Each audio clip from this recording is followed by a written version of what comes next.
Agora, se não tiver conteúdo, não adianta, né? Então, a gente não pode utilizar a cota como trampolim para chegar no conselho sem ter competência e skill. Eu vou conversar agora com a Cristiane Achê, diretora do programa ABPW da Sampo Escola de Negócios aqui em São Paulo. Rapidamente, o que quer dizer esta sigla? Advanced Boardroom Program for Women. E o que é esse curso? É um curso de formação para mulheres em conselho de administração. Que vem num contexto interessante, né? Foi aprovado um projeto de lei com essa finalidade, cotas. Sim, e é a grande questão, cotas ou não cotas, né?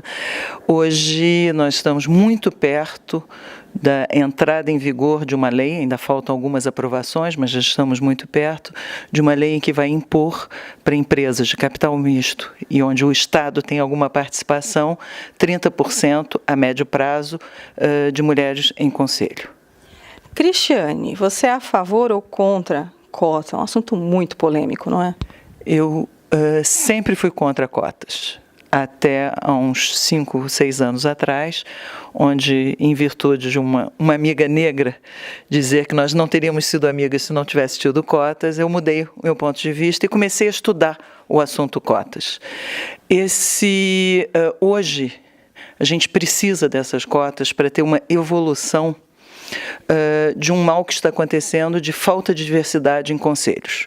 Hoje a cota para mulher, a gente vai ter cotas depois no futuro para outros tipos de perfis, né? Vai ter cotas, provavelmente cotas raciais também, mas é fundamental, durante um prazo determinado, impor-se alguma obrigatoriedade de mulher. Você diz isso com experiência, com propriedade de quem teve toda uma vida dedicada ao mundo corporativo em segmentos muito masculinos, não é isso? Isso, eu trabalhei a vida inteira em indústria espacial ou indústria de infraestrutura e, efetivamente, eu fui a primeira mulher gerente, a primeira mulher superintendente, a primeira mulher vice-presidente a vida inteira e vivi nesse mundo muito masculino. E é interessante, quer dizer, não existia cota para o mundo corporativo, mas a gente foi conseguindo conquistar alguns passos muito importantes e isso faz com que dentro do mundo corporativo conseguimos ter algumas inspirações. É fundamental mostrar que tem mulheres competentes. Como é que você imagina que vai ser uma situação de uma mulher fazendo parte de um conselho, mas por conta de uma cota? A questão do preconceito, como é que vai ser isso? Existe a possibilidade hoje, já existe um certo bullying dentro de conselhos. Tem um livro fantástico da Sandra Guerra, que ela lançou agora, há pouco tempo, que é A Caixa Negra, a Caixa Preta da Governança. E conta alguns casos de bullying feminino. Né? É lógico que não é agradável você entrar num conselho ou entrar numa universidade em virtude de cota. Você gosta de demonstrar que você está entrando por competência, né? Não é a cota que te dá o acesso. Só que hoje ainda não é hábito, então a gente tem que criar uma conscientização. Você usa cinto de segurança? Uso. Você começou a usar cinto de segurança por livre e espontânea vontade? Não, por causa da lei. E hoje, se não tivesse lei, você usaria? Eu continuaria usando, porque hoje eu tenho a consciência. Ou seja, o que a gente quer provocar é justamente essa conscientização. Uma vez que tiver um número suficiente de mulheres em conselho, não vai precisar da lei. A lei não vai deixar de existir, mas não vai precisar. Então, eu acho que é esse que é o ponto fundamental. Né? É o caso do cinto de segurança, é o caso do antibiótico, né? Você toma antibiótico, você tem data para começar e data para acabar. Né? E depois daquilo não faz mais efeito antibiótico. Né? Então essa lei ela vai ser muito útil durante um determinado tempo. Você vê no mundo inteiro, você pode dividir os países em função de cotas obrigatórias ou não. E você tem países que impuseram, e aí o caso mais emblemático é a Noruega saiu de 7,5%, que é um número muito parecido com o nosso hoje, para 40% em 5 anos, e isso só foi possível através de cota. Você acha que essa lei abre um precedente para um número maior de mulheres? Ou um maior equilíbrio nos conselhos também de outros tipos de empresa, SA, e também em outros cargos dentro dessas corporações? Você tocou num ponto muito importante. Existe uma discussão muito grande com relação a onde colocar cota. A lei coloca no conselho de administração de um determinado tipo de empresas. Mas discutiu-se muito assim, por que a gente não bota cota na diretoria executiva das empresas públicas? Porque aí fariam com que elas fossem subindo de uma maneira natural. Quer dizer, aonde a gente coloca a cota não é o mais importante. O importante é ter a cota. Hoje, em empresas públicas, isso é um exemplo. Quer dizer, vai se perceber que empresas públicas, tem estudos da PwC, por exemplo, que demonstram que empresas onde tem mais executivas mulheres geram um retorno maior. Isso é científico, tá? Não é a Cris que está inventando, existem estudos com relação a isso.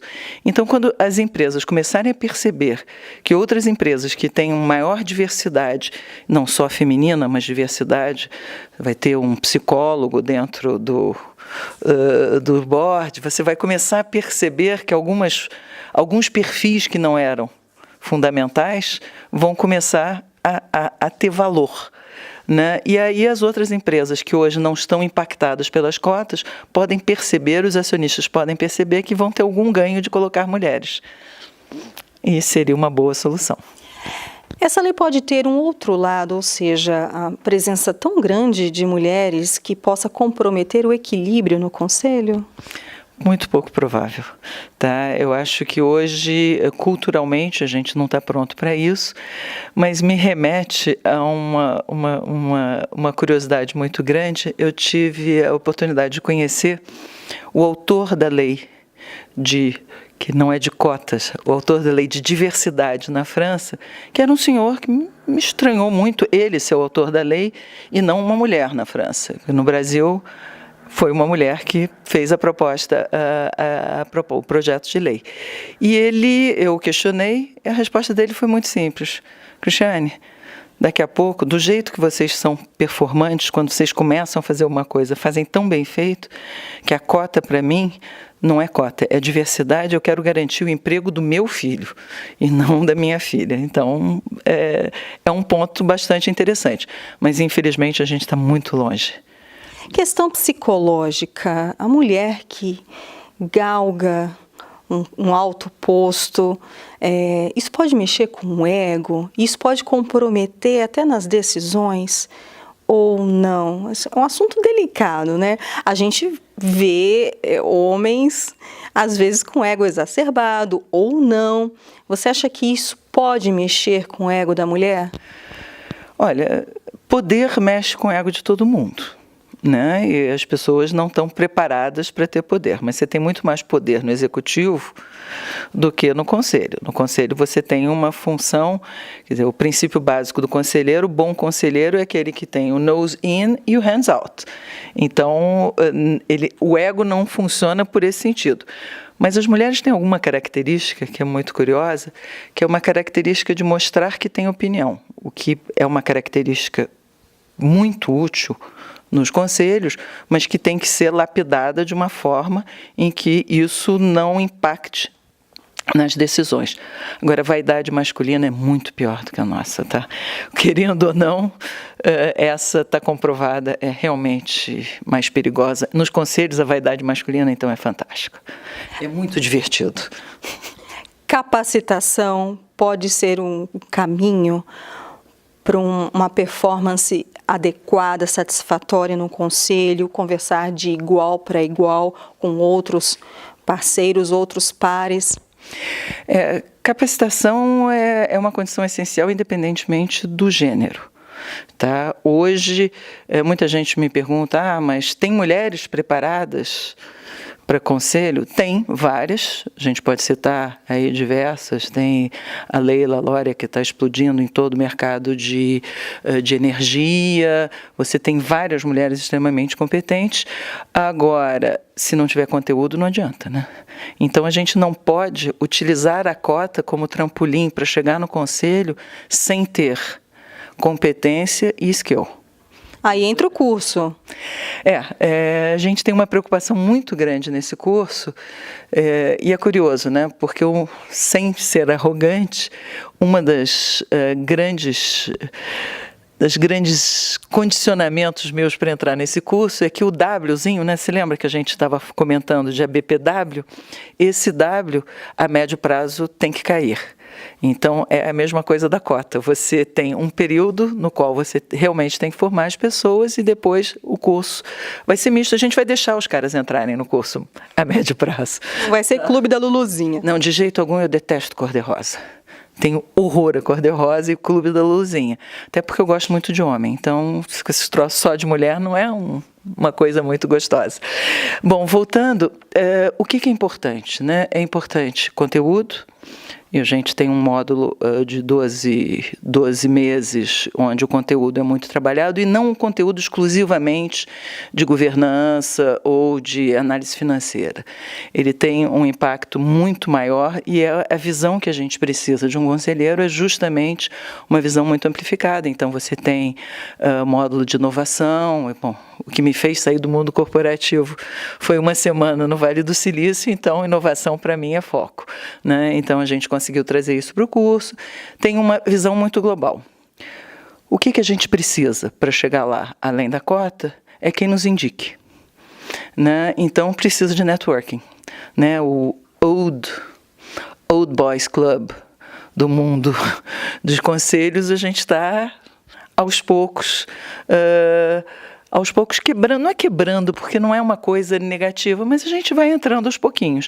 Então, o curso favorece muito o networking, inclusive chamamos vários palestrantes de fora, homem e mulher, que tem também a função de olheiro. Ou seja, durante a aula, o palestrante, depois da aula propriamente dito, tem 1 hora de palestra, o palestrante também tem uma função de olheiro, identificar alunas que potencialmente podem ser conselheiras. Rapidamente, quais foram os resultados práticos até agora do curso? Vocês conseguiram inserir mulheres em alguns conselhos? Hoje nós já inserimos mulheres em conselhos de startup, e aí tem o lado social bastante interessante. A economia B, a gente também está atuante bastante nisso, e estamos muito bem encaminhadas para uma conselheira. E olha, as aulas começaram em março, tá? Muito bom. Cristiane, muito obrigada por essa primeira participação tão especial aqui com a gente na Educascope TV. Espero que tenhamos outras oportunidades. Sem dúvida, e é um prazer imenso estar aqui com vocês. Muito bom. Prazer é nosso. Luciene Miranda para a Educascope TV.